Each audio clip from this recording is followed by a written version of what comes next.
For more than 50 years, Corvettes have been exciting drivers with style, speed and passion.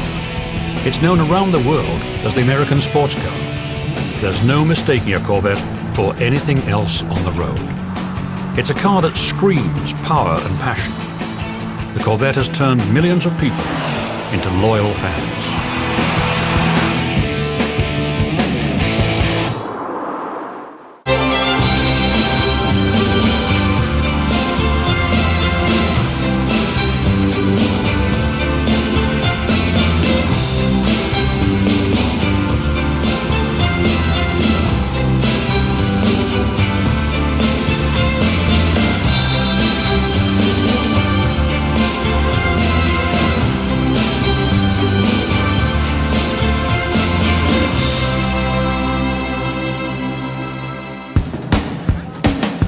Corvette enthusiasts celebrated their 50-year-long love affair with America's sports car in the summer of 2003. Every size, shape and kind of Corvette was there. There was something for everybody. The Corvette has been turning heads since it landed on the automotive scene. This full immersion into the sights, sounds and smells of everything Corvette attracted thousands of people and their cars to this two-day extravaganza. Famous designers like Jerry Palmer and racing legends like Bob Bondurant signed autographs. Good deal, Bob. Good meeting you. Good talking. People came from all over the US to join the fun.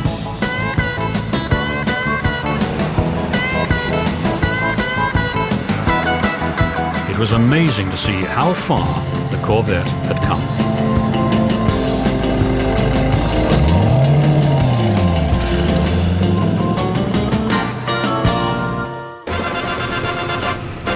The Corvette phenomenon began after World War II. Returning soldiers with a pent-up desire to have some fun went shopping for sports cars.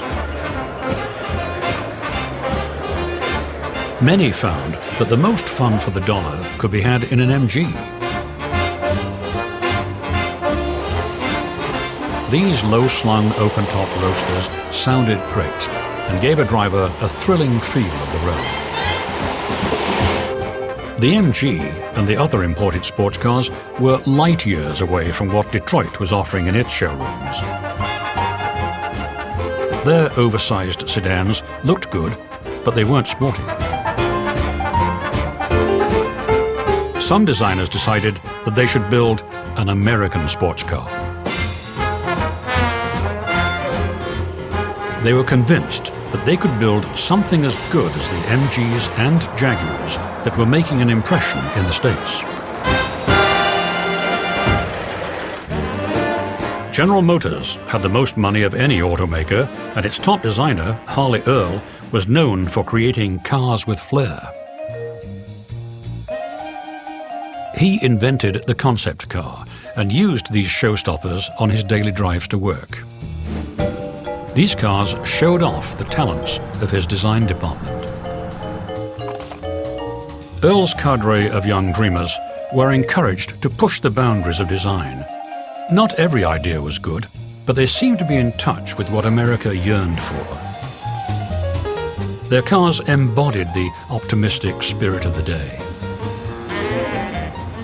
The cars were such a hit that the company showed them off at special auto shows called the Motoramas. These were the first post-war auto shows. The public flocked to look at all the wild new cars and dream about driving one home. Earl told his designers that he wanted a sports car for the 1953 Motorama. It had to be something that would outdo the imports. Using a Jaguar XK120 as a starting point, the team set to work on the all-American sports car. Earl wanted it to be different. All the glass fiber speedboats on the Great Lakes in Michigan gave him an idea. Why not use this rust-free plastic? It would allow him to create any shape he wanted easier than if he were to use steel. Using glass fiber was risky. It had never been done on a production vehicle. Earl convinced the corporation to approve his plan.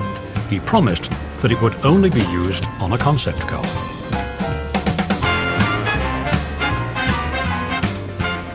As the car took shape, the search began for a name. In the era just after the war, a name inspired by a submarine hunter caught his attention. It sounded just right, a Corvette.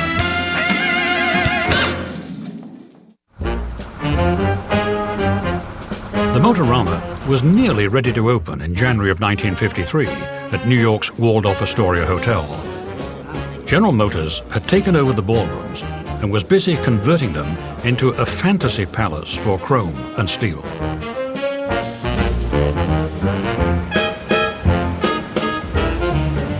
Thousands of people gathered to take in the show and see the dream cars.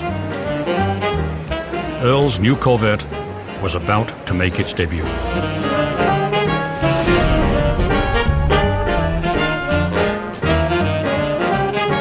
In pearl white with a red interior, it was bound to be a showstopper.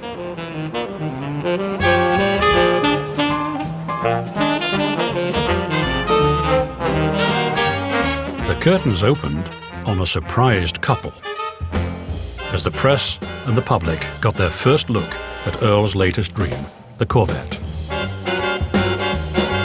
Over 300,000 people saw the car at the Motorama. It created a buzz. The Corvette was a hit, and plans were finalized to rush it into production.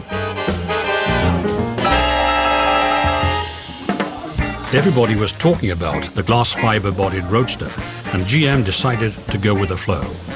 The new cars would be built with these revolutionary bodies. Unfortunately, no one really knew how to do it. They turned to an unlikely source, a company that made molded glass fiber trays for Wonder Bread. The hope? It could figure out how to build strong car bodies. After some experimentation, things started to roll. By the end of June of 1953, Corvettes were coming off the assembly line in Flint, Michigan. The production cars were nearly identical to what the public had seen at the Motorama. All 300 1953 Corvettes were white with red interiors. They had rocket ship taillights and a jet-inspired cockpit. Sales, however, didn't exactly take off. The public reacted to the steep $3,500 price tag, $245 more than the Jaguar XK120. And the Jaguar was 25 miles per hour faster than the Corvette. The problem was the Vette's sluggish so-called blue flame six-cylinder engine and two-speed automatic transmission.